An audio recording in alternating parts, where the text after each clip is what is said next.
Okay, Richard Hite, welcome to the archive. How are you doing this evening? Oh, I'm good. I'm Good. fine. Thank you for taking the time to do this.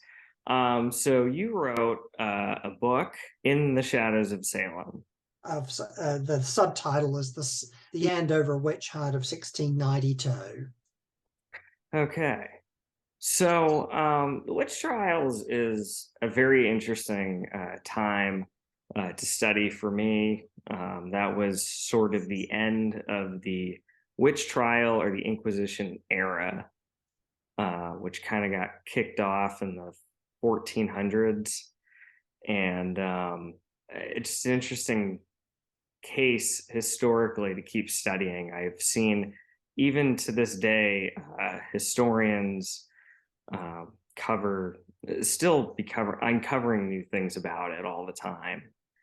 There's this one woman, Margaret Burns, I got to see 2 years ago give a lecture on um, uh, capital punishment, and to see how when somebody at least was just being held in jail for the time, everything that was theirs could be auctioned off, which could have been a great motivation for someone to go ahead and swipe whatever it is that they wanted. There are a lot of just very interesting things to study in the witch trials that are still coming out. And so you wrote this book, which caused a huge kickoff for an eighth grade teacher to get Elizabeth Johnson Jr. exonerated at one point. And although that unto itself is a very interesting subject to cover, I'm very fascinated with hearing, specifically with your book, the Andover witch trial, Andover's involvement, Andover's part in the witch trials, its history. So let's get started with how you even got onto writing this book. Well, I've been reading about the witch trials really since I was in graduate school in the 1980s. I did a term paper on it, and since that time, I've tried to stay on top of any new academic work that came out on the subject. And then moving to Rhode Island, got me in more close proximity to the events. But what I began to realize, I read it is that despite the fact that more people from Andover were accused than from any other town, that all the major works on the subject seem to just kind of mention Andover in passing, like it just really wasn't that significant to the story. But to the extent that it was just a carryover, that there was no separate dynamic going on there to really make it to drag it into it. But the reality is that, and when I say Andover at that time, that constituted what is today the town, still the town of Andover, but also the town that is today North Andover, and what's now North Andover is actually the part of Old Andover that was settled first by Europeans. But what's modern day Andover was also being settled by the time of the witch hunt. Parts of the town of Lawrence and parts of Middleton were, then part of Andover. But 45 people from that town were accused, which is actually more than from Salem Village, which saw 26 accused. Salem Village is modern day Danvers, which is where the whole thing started. And then there were 12 from the town of Salem. So there was more from Andover than Salem town and Salem Village combined. And so I just really wanted to see how they got, involved. I mean, get into the depths of when it started there and what seemed to be driving it. And that was really what led me to write a book about it, because I felt there was enough material there to warrant a book in and of itself. Yeah. So what got Andover involved actually? Well, that you can point to a few specific events, and it's worth noting, I think, that after the court had been established to try the witchcraft cases started trying people in early June, at that point, more than 60 people were in jail. But once the trials started, there was about a 6-week lull of no additional accusations. But then there was a middle-aged woman named Elizabeth Ballard in Andover who was quite sick. And, obviously her husband was quite concerned, and some other people put the idea in his head that possibly witches had something to do with it. Well, he then took the unprecedented step of inviting 2 of the afflicted girls from Salem Village over to examine his wife and determine whether or not she had been bewitched. Well, not surprisingly, they said yes. And when asked to name the person responsible, and I'm not sure how they knew of this woman, there was a woman in her mid-70s in town named Ann Foster, who they named initially. Now, Ann Foster, had gone through a lot of trauma in her life in recent years. She'd lost her husband about 7 years earlier, but 3 years earlier, one of her daughters had been stabbed to death in an argument with her husband. And the husband was subsequently hanged for the crime. And then she had a grandson who had been severely wounded in war and fighting against Native Americans a year before. And so she had kind of reached a low point in her life. She was quite frail. And so she was arrested, questioned over a 4-day period. Well, over the first 2 days, she maintained her innocence. The 3rd day, she finally cracked under pressure and confessed. And I think it's also worth pointing out that prior to this, only 4 other people had confessed. One was only one was an adult of European descent. The other 2 were, one was a young girl of about 12. Let's see, another one was a slave in Salem Village, the slave of the village minister. Don't recall the 4th one off the top of my head, but so for someone of English background to confess was significant. Now, why she confessed, I'm not sure. It's possible that she came to believe herself to be a witch without even realizing it. And that's because all these traumas had happened in her life in recent years, that perhaps she was being punished for something. But, she was in very harsh conditions in the jail. She could have certainly had nightmares. I've often wonder how much nightmares played a role in this whole drama. But in her confession, she added a whole new wrinkle into the mix. Where she got the specific number, I don't know, but she said that there were 305 witches active in the region. Well, only a little over 60 had been arrested at that point. So this throws a whole new scare into the locality, that they've only got about 20% of the witches in custody. So there's more out there. Now, as had proven to be the case somewhat in Salem Village, but became even more the case in Andover, once one member of a family was arrested, others could easily follow.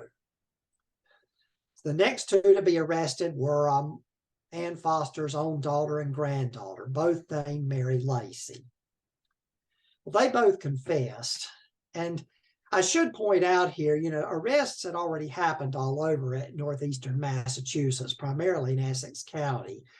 And one woman, Martha Carrier from Andover, had already been arrested in late May, but that had not led to any other arrests in Andover, at least not yet. But both the Mary Lacey's confessed.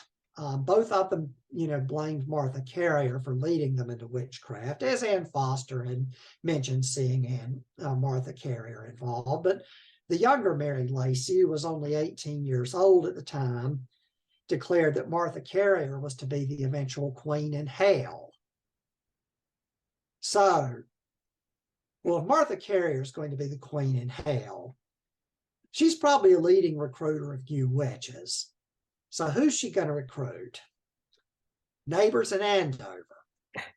Yeah. Andover, the confessions really start taking off. And who there is she most likely to recruit? Well, members of her own family. Before the whole thing was over, 17 of her near relatives had been arrested. You go back to her maternal grandparents who were deceased by this time, Edmund and Ann Ingalls.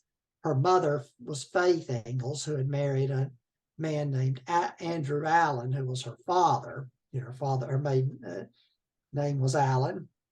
And ultimately, it was 15 direct descendants, grandchildren and great-grandchildren of Edmund and Faith Ingalls, Edmund and Ann Ingalls, who were arrested, along with a couple of in-laws. Martha was arrested, her sister, brother-in-law, 4 of Martha's own children, including one child as young as 7, a daughter, Sarah. And then it extended to cousins. Her mother, Faith, had a sister named Elizabeth, who was deceased by this time, but she had been married to one of the town ministers, Francis Dane. And so 2 of Dane's own daughters, who would have been cousins to Martha Carrier, were arrested, 5 of his grandchildren, and a daughter-in-law. And the fact that Francis Dane was a very outspoken opponent of the proceedings probably didn't help his family much either. But there were other families there who were heavily persecuted. The Tyler family, for example, grandchildren, some children and grandchildren of Joe Tyler, who was still alive but had moved out of the area. However, a few of his children were still there. He had 1 daughter accused, 1 daughter-in-law, and there were a lot of blended families involved with them. And so he had 8 grandchildren and step-grandchildren accused. Some members of that family were also accusers, as was the case with Martha Carrier's family. So, and surrounding communities got pulled in. Haverhill, Billerica, Raleigh, Boxford, and Reading. A total of 18 more people, though those places were accused by people from Andover. So you look really at the whole Andover outbreak, you're talking 63 people, which is near around 40% of the grand total that were accused in that year. And one key wrinkle was almost everyone in Andover started confessing. Francis Dane pointed out that a rumor had spread in the community that confession would lead to exoneration, or having one's life spared, not necessarily exoneration. I phrased that poorly. It did turn out that way, but that was never the intent. What happened was that they were keeping people who confessed alive to offer evidence against other suspects. Had things gone on longer, some of them would have eventually been hanged. Some of them were, in fact, before it was over, convicted and sentenced to death, but they just never got around to hanging anyone who had confessed before the thing blew over. Elizabeth Johnson was one of those who had confessed and ended up being convicted, but they did not get around to hanging her before the whole thing was over.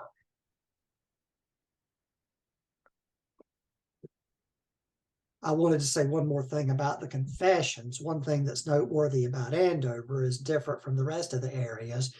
Far more young people were accused. As I said, one girl as young as 7, any number of people in their mid to late teens, early 20s. In fact, of the 45 accused, 34 were women, which was not surprising. But of those women, or female, I should say, but of those 35, 18 were single women or girls under the age of 30. Okay. That's a pretty impressive number. Yes. Yeah, I mean, no surprise, women are typically the targets during this time. Um, It's true. so when it comes into 305 people. I was expecting to hear more people getting roped up into this. Um, so how many out of these accused people ended up being executed? Now, you mean in the grand scheme of things, or Yeah. specific to Andover? Um, grand scheme, how many in Andover? Okay. Well, in the whole episode, 19 people were hanged. 14 of those were women and 5 were men. There was also one man named Giles Corey from what's now Peabody, who was crushed to death. That was because he refused to acknowledge the court's right to try him. And so he was laid out in a pit with some large planks on top of him. Stones were piled on him in an effort to force him to acknowledge the court's right to try him. He refused, and he ended up dying. It's also worthwhile noting that 5 total people died in jail. From Andover, 3 were hanged, and one person from Andover, in fact, Ann Foster, who I mentioned, was one of the ones who died in jail. I had already mentioned Martha Carrier. She was hanged. And then there were 2 others from Andover named Mary Parker and Samuel Wardwell. All right. So how many of those people, particularly in Andover, and particularly in Andover, um, do we know, aside from just it being witch hysteria, were there other reasons why people may have been accusing them?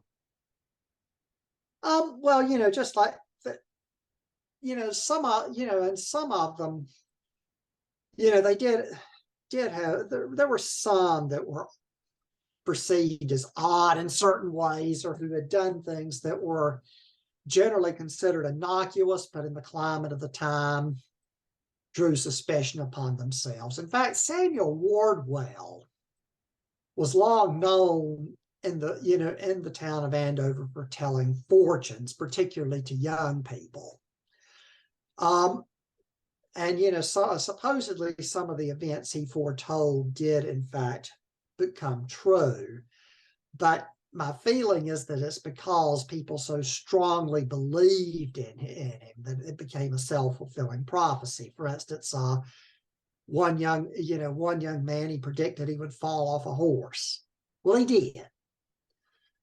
But that may have been because he believed what he'd been told so strongly. My suspicion of Wardwell is that he was the type of person who was able to really understand what people were thinking, maybe by the way they voiced certain things, or maybe by body language, or by the way they looked at certain people.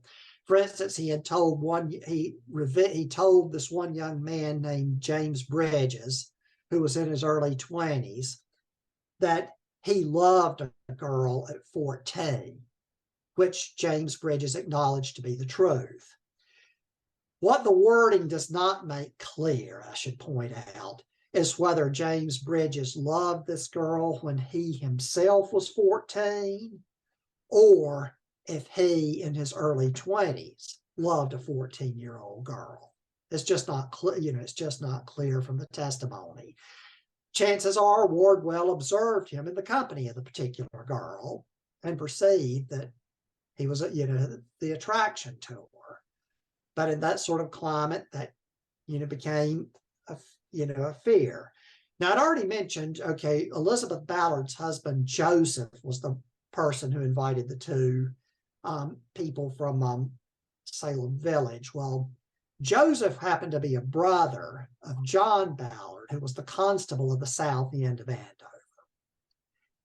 And John Ballard had a family connection to Samuel Wardwell, in that they were married to sisters named Hooper. John's wife was Rebecca Hooper. Samuel Wardwell's wife was Sarah Hooper. So they obviously knew each other well.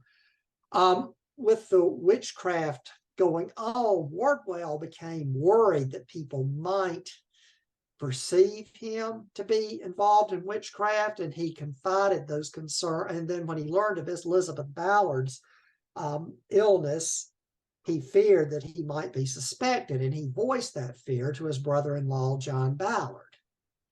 John Ballard went and spoke to Joseph about it, and that was the first thing that put the idea of witchcraft in Joseph Ballard's head and led him to invite the girls over from Andover. So in a sense, Wardwell ended up accidentally touching off the thing in Andover that led to his death. Martha Carrier and her family were, Martha had grown up in Andover, but she had married and moved to Billerica with her husband Thomas Carrier. But then they had fallen on hard financial times there, were not too well liked in Billerica, and were warned out of town. Now, being warned out of town did not mean you absolutely had to leave. What it meant was if you stayed behind and fell into financial trouble, the town had no obligation to take care of you. But they did go back to Andover, where she had family, and in the fall of 1690, she and her family were blamed for starting a smallpox outbreak in Andover that killed 13 people. Even though none in her immediate household died of it, they did have it. But some people considered Martha to have a pretty quarrelsome disposition, and that didn't help her with her reputation at the time of the witch hunt. And again, as I say, once one member of a family was accused, others were subject to follow. And then, Elizabeth Johnson, who I've been talking about, she was a granddaughter of Elizabeth Ingalls Dane, who had married Francis Dane. Her mother, also Elizabeth Dane, had married Stephen Johnson. So Elizabeth was a granddaughter to the Danes, and also a cousin once removed to Martha Carrier. But she apparently was mentally challenged in some way. Her grandfather Francis had described her as simplish at the best.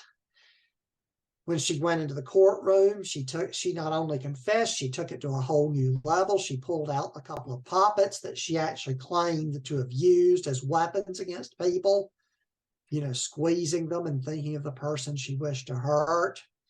But, whatever mental challenges she faced, there were others. I mean, I already mentioned the Tyler family. They had been involved in some quarrels with some prominent people in town in the 1660s. That didn't help their case.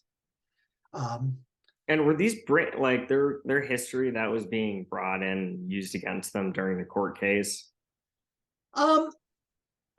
Indirect, with the Tylers, not so much. It was, but with Elizabeth Johnson, it wasn't really mentioned until later when Francis described her as simplish at the best. But in the case of Martha Carrier with the smallpox outbreak, it was because one of the people who accused her claimed to be seeing 13 ghosts who said they were murdered by her. And as I noted, that was the number of people who died in the smallpox epidemic. So there were occasionally allusions to that. Okay. And, of course, Wardwell's history of fortune telling was certainly brought up. Several people, some whose fortunes he had told appeared in themselves, others, family members spoke of it. Like in the case of James Bridges, it was his father who described it. Okay. Now, could you walk us through a little bit of the processes to how, like, going through the archives, find how you found all of this information? Certainly. Well, I did rely very heavily on a book published in 2010, which is a collection of all the known documents relating to the witch hunt. Formal accusations, preliminary examinations of suspects in the courtroom. And I should point out it's preliminary examinations that mostly still exist. The actual trial records, with the exception of a few scraps, no longer exist. but depositions, that is, people's, people testifying against others in court and the courtroom during their preliminary examinations, questions by the judges. Now, this book was edited in 2010 by a group led by Bernard Rosenthal, and Margot Burns, also, who you mentioned earlier, also played a major role in that. But I also got into the records in Andover, like some of the surviving records of the church. Some records of the church still exist. The minutes of the town, tax records, because I wanted to determine, relative financial status of people and those types of things. One thing I was expecting to find in Andover that I did not find.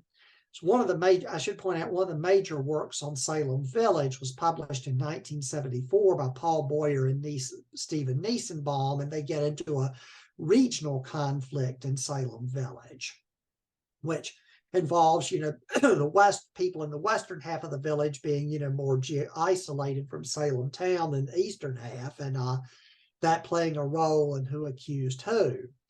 Andover had kind of an informal division into the north end and south end. The boundaries are roughly, but not exactly, what are between North Andover and Andover today. I was expecting to find a situation of maybe people from one end of the town being primarily accusers and the other end of the town mostly being the accused. It did not play out that way at all. Of the 45 who were accused, in Andover itself, you had 24 from the north end and 21 from the south end, almost an even split. People who were involved in an accusation one way or another, 12 from the north end and 11 from the south end. Again, almost an even divide. And, people were just as likely to accuse people from their own end of town as they were, to accuse people from the opposite end of town. So, the regional divide didn't seem to play any role whatsoever.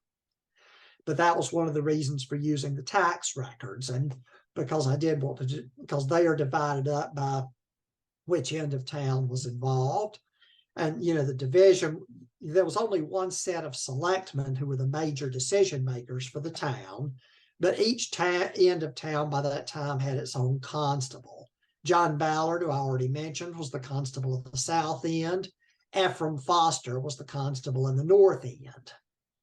And although early, certainly the afflicted girls from Salem Village, played a role in testifying against people, eventually a separate corps of afflicted people formed in Andover itself. One of those, in fact, Rose Foster, was the daughter of Ephraim Foster, who was the constable of the north end, but the one who played the most significant role was Martha Sprague, who was a stepdaughter of Moses Tyler and was involved in accusing some of Moses Tyler's own relatives. Now, Moses and his immediate family, neither he nor any of his children were accused, nor, of course, his wife, who was Martha Sprague's mother. But his sister was accused, along with a sister-in-law and numerous nieces and nephews, and Martha Sprague played a role in those accusations. All right. So what were the names of the books that you, or at least the book that you read that you were talking about earlier, and the places you went to collect these records? The book is Records of the Salem Witch Hunt. General editor Bernard Rosenthal. I'll hold it up here. It's over 1,000 pages in length. But these are transcriptions, transcribed versions of all the known to exist, all the existing records associated with the witch hunt, at least as of 2010. All right. And so, that was not surprised, so that was probably the source I relied on the most. I mean, I certainly looked at others, that some of the writings of the time, which were because these were documents in public records. I mean, there were private things written at the time by some ministers, like a merchant named oh, I can't even think of it right now. There's Thomas Brattle was a prominent Boston merchant who opposed the whole proceeding, and of the fall of 1692 wrote a lengthy essay denouncing the proceedings. Okay. Now, looking at all these, records, what particularly have you noticed that stands out in Andover as opposed to any other town during the witch trial? The confessions, the fact of the 45 people from Andover who were accused, 38 of the 45 are known to have confessed. That's about 2/3 of the total who confessed, and more than 150 were accused throughout the region. That's probably the one thing that stands out the most. And again, as Francis Dane later spoke of a rumor, of one's life being spared in exchange for confession. And I'm sure that was the driving force, but also the fact that, so many really young people from Andover were accused. They were probably more subject to being coerced into confession. That's the one that probably distinguishes itself as much as anything. Okay. So in Andover, predominantly the young people were more easily susceptible to being influenced, that there was something that they had in this whole situation being played out.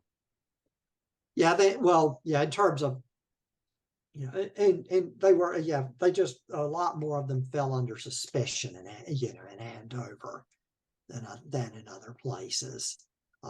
They were not the only ones. Early on, there was a 12 or 13-year-old girl from Topsfield named Abigail Hobbs. She actually was the first person other than the slave Tituba to confess.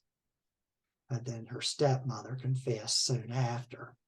Okay. But, and there were other young people from other areas, but far more so in Andover than anywhere else. Okay. And so there's the level. Do you think that there was anything in particular that played in as to why so many young people were accused? Probably, if I had to say, I would guess it was because family connections seem to have been so much more a factor in Andover than they were in other places. The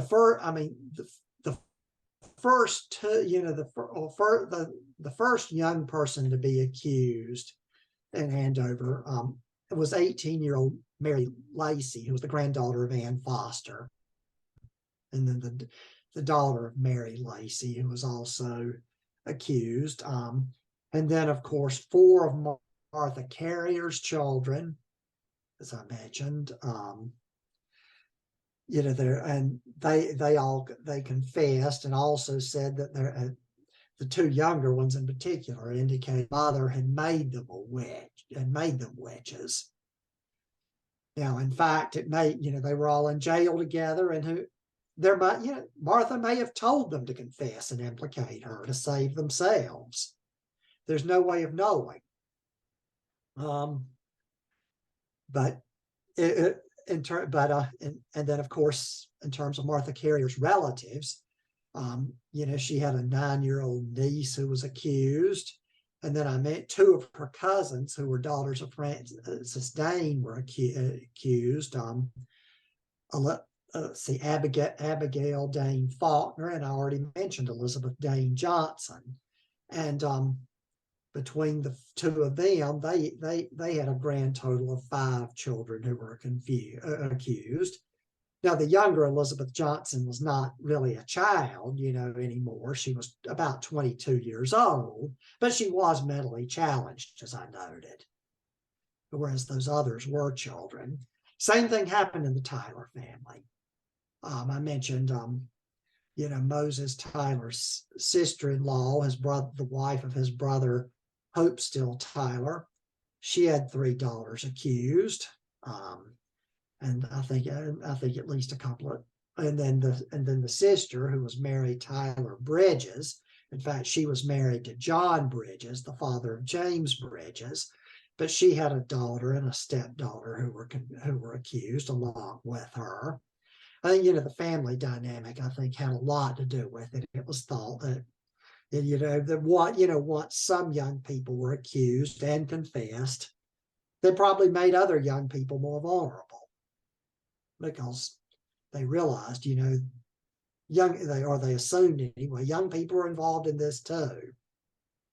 Yeah. Yeah, and it's interesting. You don't really hear a whole lot about the younger people who are accused during this time. Mm-hmm. It's the older folk that get more of the attention.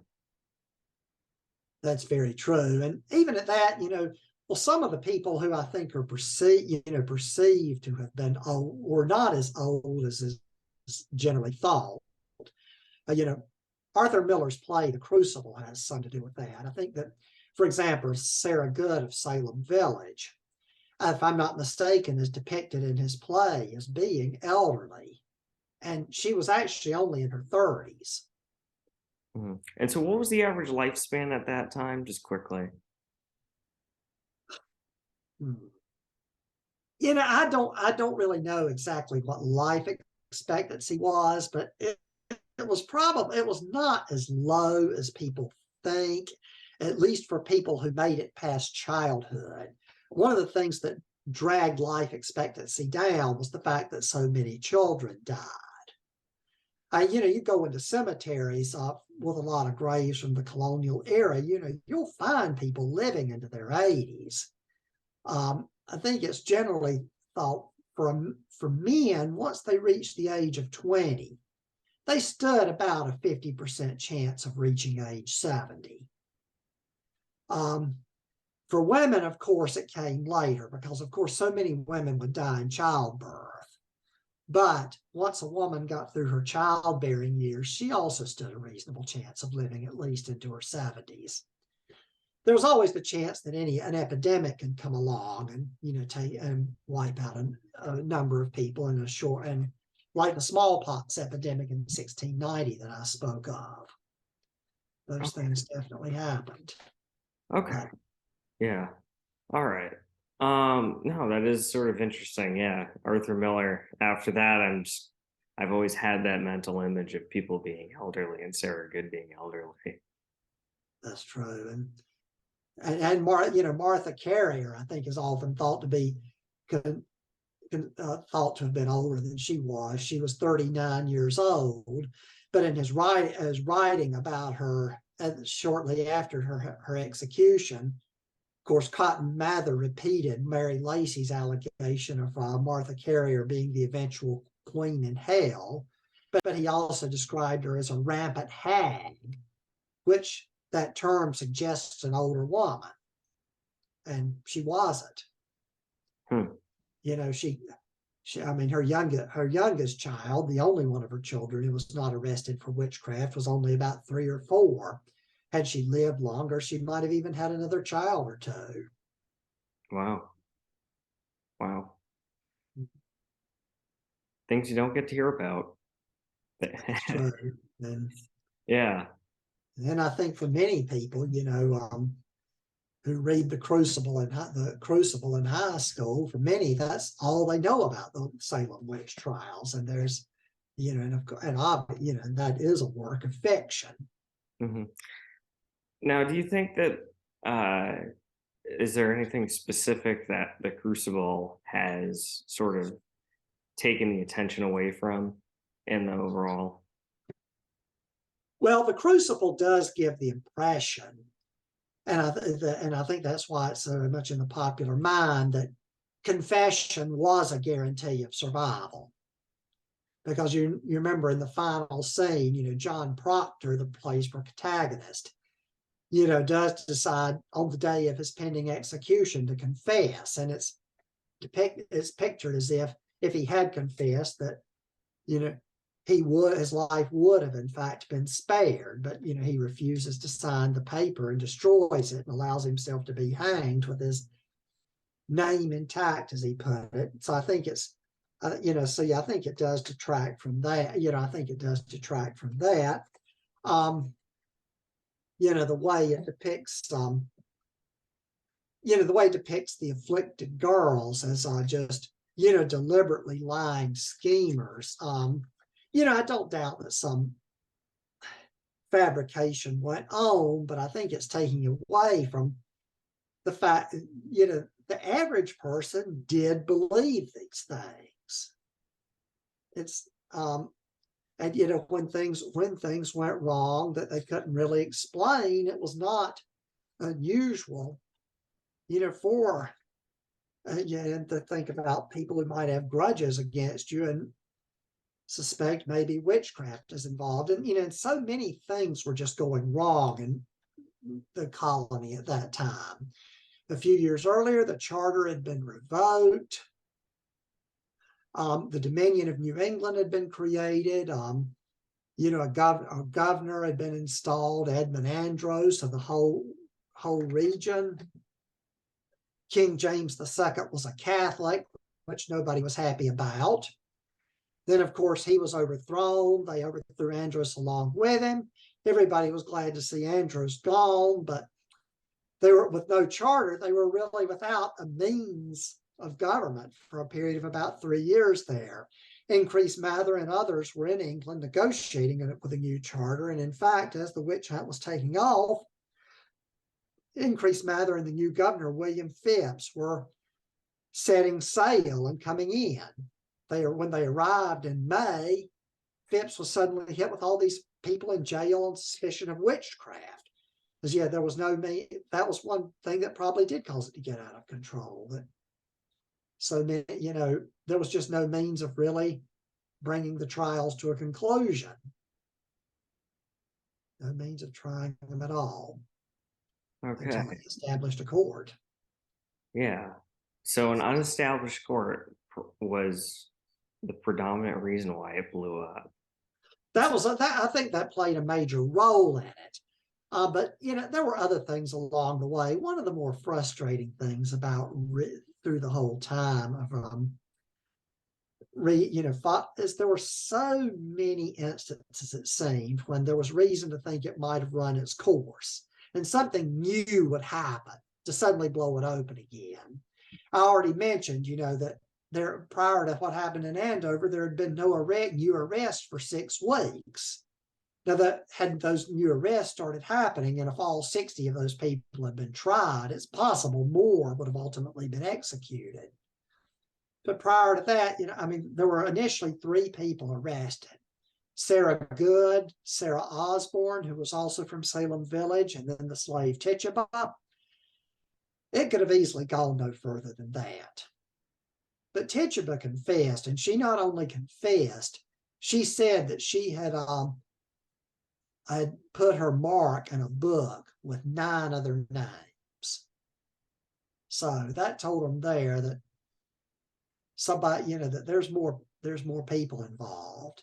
And then by the time about 10 people had been arrested, that was the time of Abigail Hobbs' confession. One thing that's significant about Abigail Hobbs' confession is that she said that, she had sold herself to the devil 3 or 4 years before, whereas Tituba in her confession said it only a few weeks had elapsed. So now that gives them reason to think this has been going on a while. It's not new. Probably more people involved.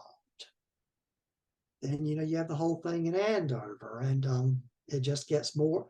It's just, one new thing after another that keeps fanning the flames. Yeah, and Andover was probably the point when it really blew up. Like, that's kind of when the pressure cooker's lid blew right off.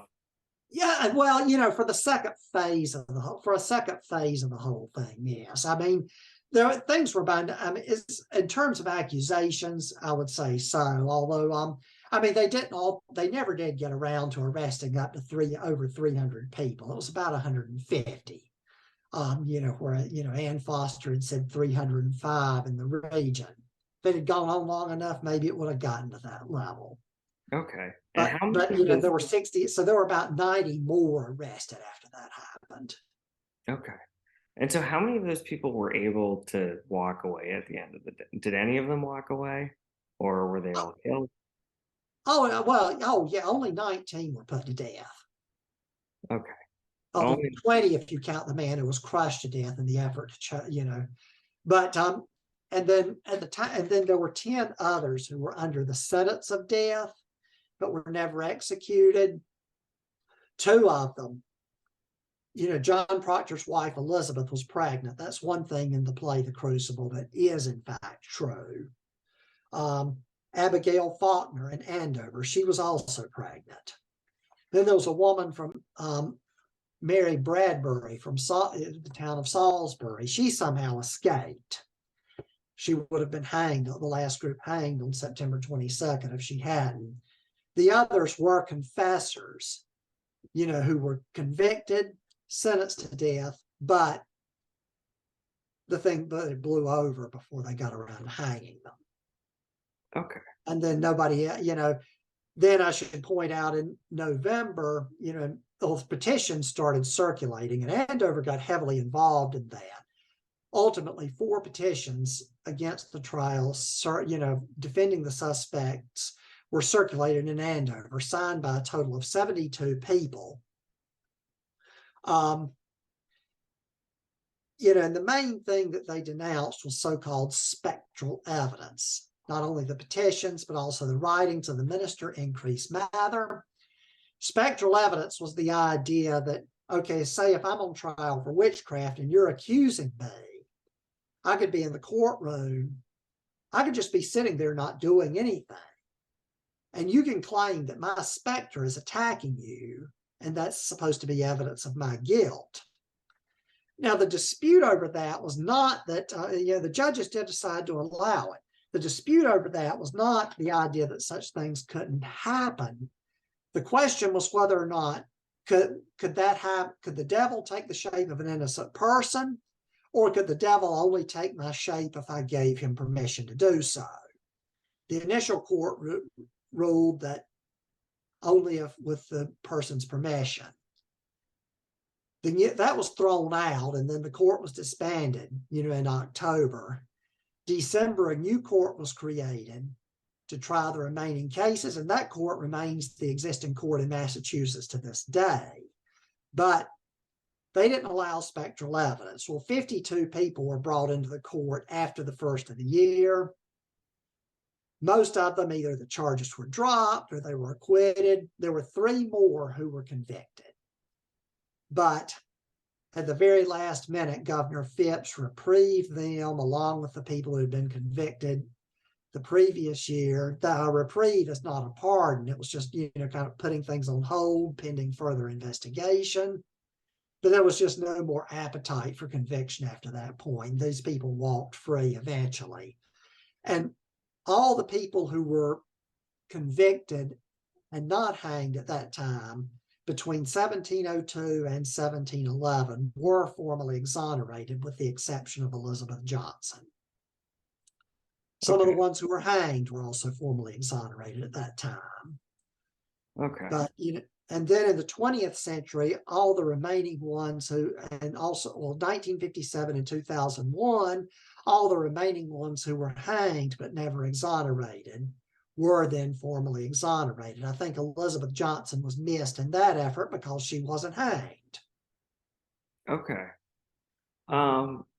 So what was the process before Elizabeth Johnson with the other ones? Was it just somebody brought it up and they just decided, oh, let's just exonerate these people? Either they brought it to court themselves or a family member did. For some of them, the exoneration was posthumous, obviously the ones who were executed. But they petitioned the court not only for exoneration, but also for some monetary compensation for their losses. Because, of course, when you went to jail, you were expected to pay for your own upkeep. And sometimes, even after people were acquitted, they couldn't be released until that had been paid. And that's the reason that some people's personal property was seized to cover those expenses. land was not taken. Contrary to, that's another thing that's I think believed widely, partly due to the play The Crucible, and also because it's the storyline of the novel The House of the Seven Gables. But even if someone was convicted and hanged, their land was not taken. It was passed on to their heirs. Okay. But now Elizabeth Johnson did very late in 1711 petition for exoneration, but for some reason it was just not granted. But it may be that see, Elizabeth Johnson, as already noted, was mentally challenged. By this time, she was in her 40s. She wasn't married, never had any children. So, of course, she had no group of descendants in later years, to petition on her behalf. And, and it was and now Emerson Baker, who's another writer on the subject of the witch hunt, did point out that apparently she was not, although she was living with this conviction, she apparently was not considered legally dead because, after her mother died, she did inherit property, which she couldn't have done if she was legally dead. But I guess in terms of an exoneration, a single woman in that era, she was nobody's wife, nobody's mother. Maybe it was just thought, and was probably all throughout her life cared for to some degree by relatives, maybe by siblings after her parents were gone. Mm-hmm. It was maybe her life just wasn't. Maybe it just wasn't considered necessary, I suppose, is one possibility. Yeah. So after the writing of your book, history was made in October of 2022, and there was an 8th grade teacher that had a class, and she somehow got in touch with Andover's Historical Society and then got her exonerated. Well, that actually, I actually was the one who, in a sense, initiated that project because, Okay.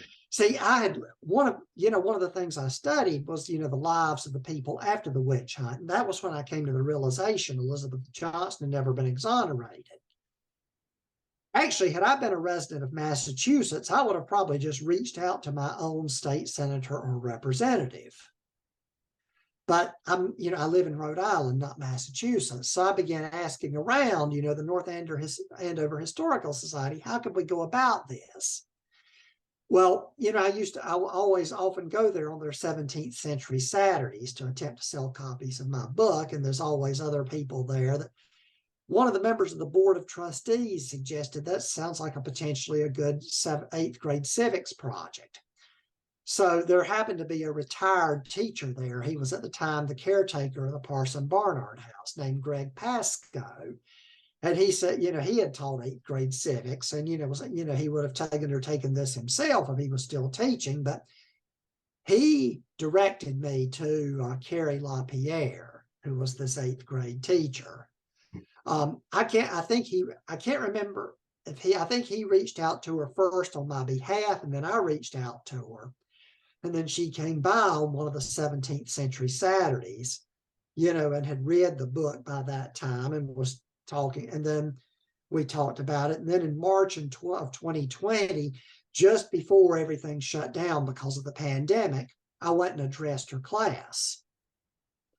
And then they began they reached out to the state senator, Diane DiZoglio, who's of that area, who is since I think holds a statewide office. And then they began a petition. They began a petition drive to get her exonerated. And then this went on through not only through that school year, but also the fall. School got short circuited by everybody going home through the summer of 21. But then the next class picked it up as well, in the fall of 21 and in the summer of, the spring of 22. And then the initial separate bill was, committed for further study. But then these two documentary, then these two women in California who are documentary writers, Annika Hilmo and Cassandra Hesseltine, reached out to me about it. And, they began work on a documentary, which, will be completed eventually. They interviewed me, they interviewed Miss LaPierre. I know they interviewed some of the students, and that got a lot more attention to it. And it ended up being just added as an amendment to the budget bill, which was approved and signed by the governor in July of 2022. Okay. And so at that point, there was no need for a petition to be signed. Well, the petition certainly played into it. Okay. The students did collect, signatures on petitions, and they also, they petitioned they petitioned the committee and whatever committee was responsible as well for the budget. So, but I think more and more the assembly began to realize, with all the attention it was getting, that if they didn't, I don't know this, but they were going to look really, they were going to. Became obvious they were going to look really silly if they didn't get this done somehow. Okay. Because so how many people signed the petition? Do you know? I don't know that. Ms. LaPierre might, some of the students might, but that's not. I mean, really, what I did, send a message to the committee myself, but I was not involved, in any of the petition drive or any such thing as that. Yeah. Once the students took it over, I was always made myself available for communication when needed. But again, not being a resident of Massachusetts, my role had its limits. Yeah. All right. Well, thank you for getting that whole thing started. I mean, I think that's a pretty cool thing that you did, getting Elizabeth Johnson Jr. exonerated. Yeah, I was certainly pleased to see it happen, and I'm really kind of glad it worked out the way it did, because it really, for these students, it's something they can take pride in having gotten done for the rest of their lives. Yeah, it's quite an experience for a group of a group of middle schoolers. Yeah, that's impressive too, that a group of middle schoolers would have, really taken that seriously. Mm-hmm. Do you think that there is an importance in exonerating people, even if it's hundreds of years later? Well, I think it can. I think it is for the message. It's for the message it sends. It's, I mean, convictions of witchcraft were an injustice. In the modern world, we certainly know that. And, witch hunt, literal witch hunts still go on in certain parts of the world today, but, there's scapegoating just, naturally goes on today as well, for various reasons. And, although it never gets anywhere legally, sometimes, there are, sometimes, certain things can be attributed to supernatural causes, which can lead to scapegoats being assigned. I'm a native North Carolinian. I was not living in North Carolina anymore at this time, but I remember hearing it on the radio. There was a serious hurricane called Hurricane Fran that did major damage in North Carolina in 1996. It was 2 or 3 years later, another major hurricane, I think it was Hurricane Floyd, also did significant damage in in eastern North Carolina. And I remember hearing an interview with somebody in one of the towns affected by the second hurricane saying that, we've obviously done something to make God really angry. We've got to root out the cause of this. And that kind of mentality is the very sort of thing that could have led to, could lead to an incident like the witch hunt of 1692, if there were not, the legal protections against such things. in place today as there are. So, that those types of beliefs, I mean, a lot of really negative things were happening in northeastern Massachusetts at that time. And it's noteworthy, I think, that, the people who were being accused, these were not religious dissenters. They weren't all necessarily church members, but they were mainline Puritans. It's what they were thinking was, some of our own are betraying us and we've incurred the displeasure of God, and that's why all these negative things are happening. And that mindset's clearly not entirely gone today. Now another thing, of course, I think that makes it good to exonerate Elizabeth Johnson, is the fact, it's clear, from the surviving evidence about her that, she was mentally challenged in some way. And that's probably part of why she was scapegoated. Sure, a lot of her family were involved and that added to it, but, scapegoating of people who are different in some way, that's not gone today. And so to exonerate someone, like her, I think it's significant. Yeah. All right. Is there anything else we haven't gone over yet that, like with Andover, with the witch trials, you feel like mentioning now? No, I can't think of it. I cannot think of anything else. All right. Well, covered it pretty thoroughly. Yeah, pretty thoroughly. Quickly, what do you think is the legacy of the witch trials? Well, I think that to some degree, I think one could see it as like a last gasp of what had been essentially a theocracy in the Massachusetts Bay Colony. The new charter was requiring that other religions be accepted. I mean, not in the colony.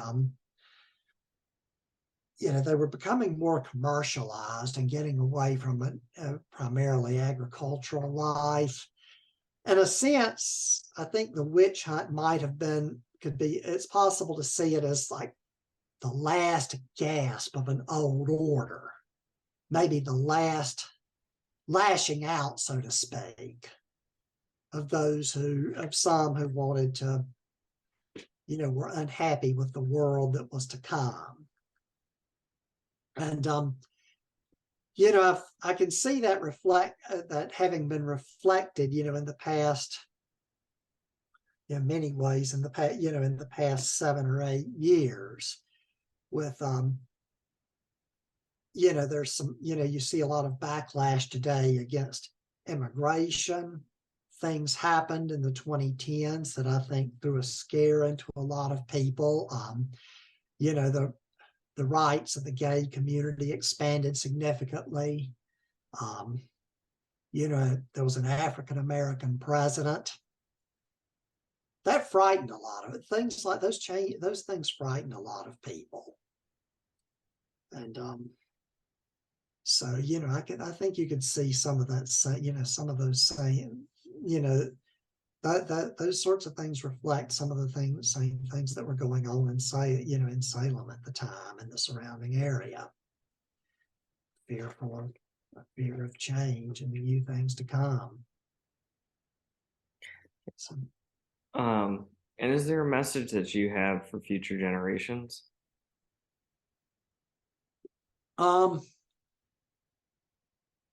Think everything through. Don't just jump to conclusions about, and assume that if things are not going, if things are going wrong, not just in one's life, but in what they see as society as a whole, think before acting, apply logic to it. Don't just, accept blindly what one hears, suspicions of other individuals or groups that are different in some way or in opposition to one's own preferred worldview in some way. Probably didn't phrase that as well as I could have, but that's the. Yeah, I think you did a good job. All right. Thank you, Richard. Thank you.